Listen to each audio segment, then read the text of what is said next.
Good morning, જય શ્રી કૃષ્ણ વાલા વિદ્યાર્થી મિત્રો. આપણે ન્યૂ પ્રોપરેશન જે ફાઇન્ડ કરવાનું છે એને 5 એક્સરસાઇઝ જોઈ ગયા હતા, 5 મેથડ જોઈ ગયા હતા. નવ મેથડ નંબર 6. હવે ગઈકાલે પણ મેં કીધેલું હતું, હવે વિડીયો 2 દિવસ જ રહેવા દેવામાં આવશે, પછી રિમૂવ કરી દેવામાં આવશે. પછી જોવાના રહી ગયા હોય તો એ જવાબદારી તમારી રહેશે, બરાબર. કાલે મેં કીધું હતું કે શર્મા, કરણ, ઇંગ્લિશ મીડિયમમાં 2-3 છોકરીઓ સિવાય મને કોઈ પણ હજુ સુધી જે 5 સમ છે એનું વર્ક મળ્યું નથી. તો જરા કાળજી રાખીને એટલું મને મોકલી આપવા માટે 2 હાથ જોડીને રિક્વેસ્ટ છે તમને, કારણ કે આ ક્લિયર થશે ને તો જ આપણે આના પછીનો જે નેક્સ્ટ મૂવ છે એ ગુડવિલ છે. તો એમાં પણ આ રીતનું જ છે, એકદમ ઝીણું છે. તે બધા વચ્ચેનો ડિફરન્સ ખબર પડશે, નહીં તો શું થશે, બધું ભેગું થઈ જશે તો અત્યાર સુધી જે તમે મહેનત કરી છે એનો કોઈ અર્થ રહેશે નહીં, બરાબર. એટલે ખાસ કાળજી રાખીને આ પૂરું કરો. Exercise number 5.6 means method number 6. A and B are the partners in a firm sharing profit and loss in the ratio of 4:1. 4:1 old ratio. C is admitted as a new partner for 1/4 share. એટલે 1/4 share એ admit થાય છે. A sacrifice 1/4 of his share. આમાં જે of word છે, his share in favor of C, while B sacrifice remaining share of C's. Calculate new profit loss sharing ratio. તો આપણે according to question 100 rupees profit હોય તો A ને B બંને partner છે. 4:1 માં એટલે 80 rupees get A and 20 rupees get B. એટલે એકને 80 મળે છે અને બીજાને 20 મળે છે. They admitted C as a new partner for 1/4 share.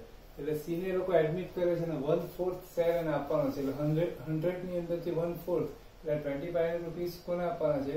C ને આપવાના છે. તો આ છઠ્ઠી મેથડ છે. તો જે નવા પાર્ટનર જે એડમિટ થાય એને જે શેર આપવાનો એ કોણ આપશે? ઓલ્ડ પાર્ટનર આપશે, એટલે કે A ને B આપશે. તો C ને જે 25 રૂપીસ આપવાના છે એમાંથી A કેટલા આપશે અને B કેટલા આપશે? તો જેવું લખેલું છે A sacrifice 1/4 of his share. Of word છે એટલે એ સેક્રિફાઈસ કેટલો કરશે? તો એનો જે પાર્ટ જેટલો પ્રોફિટ છે એનો પાર્ટ જેટલો પ્રોફિટ કેટલો છે? 80 into 1/4 એટલે 20 rupees given to C by A. A 20 રૂપિયા આપશે, while B sacrifice remaining share of C. એટલે B કેટલા આપશે? તો ટોટલ આને શેર કેટલા પડશે? 25. જેમાં 20 આના આપ્યા એટલે બાકીના કોણ આપશે? B આપશે, બરાબર છે. એનો ઓલ્ડ પ્રોફિટ 80 રૂપીસ, 20 આપશે એટલે એનો ન્યૂ પ્રોફિટ 60. આના કેટલા હતા? 20, એમાંથી 5 આપશે એટલે એનો 15 અને C નો ટોટલ 25. આ ન્યૂ રેશિયો થઈ ગયો, બરાબર. તો આપણે એનું કેલ્ક્યુલેશન બતાવી દઈએ. Assume total profit of firm is ₹100. So new partner C share profit is 100 into 1/4 equal to 25 rupees. और 25 rupees કોણ આપવાના છે? A and B. A sacrifice 1/4 and B remaining છે. એટલે આમાં A 1/4 આપશે, B કેટલા આપશે આપેલું નથી. આપણે A ના આપી દઈએ. A કેટલા આપશે એટલે ફાઇન્ડ કરી દઈએ. A given to C. A given to C. A કેટલા સેક્રિફાઈસ કરે? A sacrifice 1/4 of his share. Of word છે. ઓફ વર્ડ છે એટલે જે પાર્ટનર્સ નો જે પ્રોફિટ હોય એની અંદરથી શેર આપવાનો, અને ફ્રોમ વર્ડ હોય તો ટોટલ પ્રોફિટ હોય એની અંદરથી શેર આપવાનો. ઓફ વર્ડ છે એટલે જે પાર્ટનર્સ નો જે પર્સનલ પ્રોફિટ છે 4:1 એટલે 80 rupees into 1/4 20 rupees. B given to C 25 rupees આપવાના છે, એમાંથી 20 રૂપીસ આપી દેશે એટલે 5 રૂપીસ રિમેનિંગ જે છે B given to C. After admission A get new profit is equal to 100 into 4 by 5. So 80 minus given to C 20 rupees. Now get 60 rupees. New profit 100 into 1 by 5. So 20 minus 5. So after addition B get 15 rupees. A raised to B raised to C. 60, 15 and 25. 5 common निकलશે 12 by 3 by 5.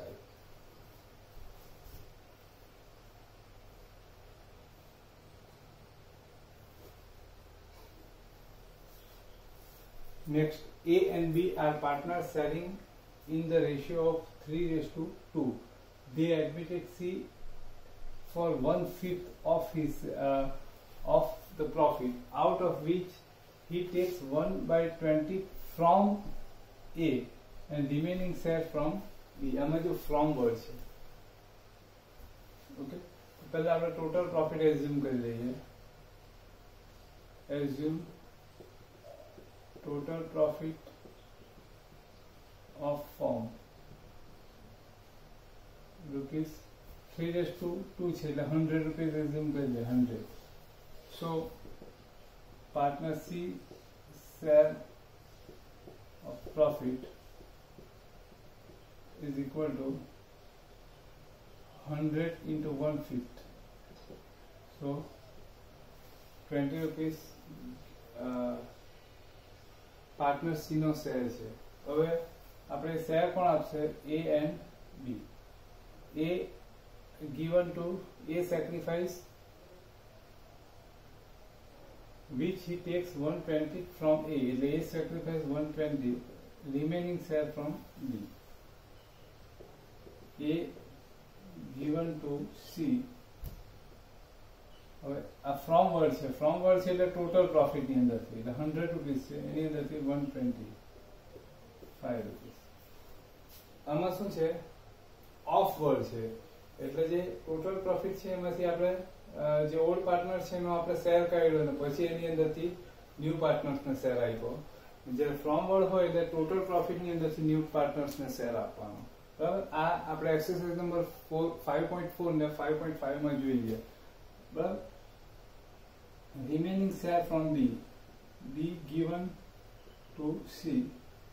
Total C get 20 rupees. 5 rupees get from A. So remaining 15 rupees get from B. Partners A new profit. Old profit 100 into 3/5. So 60 minus 5, 55,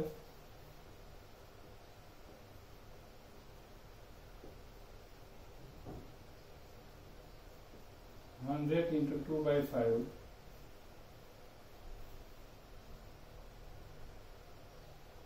40 minus 15, 25. A raised to B raised to C. 55 raised to 25 to 20. ठीक है ना? 100. 5 common कर नाख्या 11. Okay, question number 3 છે એ practice માટે છે. Main જે બધી method છે બધી આવી ગઈ, મેઇન બધી મેથડ આવી ગઈ. હવે આ બે જે છે એકદમ સિમ્પલ છે, એમાં વાંધો નહીં આવશે. 6 સમજ પડી ગયો, 6 ની 5 જ સમજ પડી ગઈ તો આ 6ઠી સમજ પડી જાય. બરાબર, તમારી મરજી છે.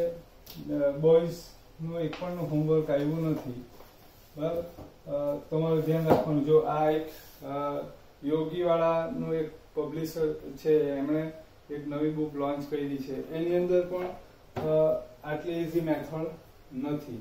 એમાં પણ ટેક્સ્ટ બુકની મેથડ જ છે. તમારે જોવું હોય તો હું ઇમેજ તમને મોકલાવી શકું. એ બધામાં આવી રીતના એમ જ લખી દીધેલું છે. Method number 5, when old partners sacrifice some part of their share in favor of new partners. એટલે આટલું મેન્શન હોય ત્યારે આ મેથડ, આ બધામાં ફોર્મ્યુલા યુઝ કરેલી છે.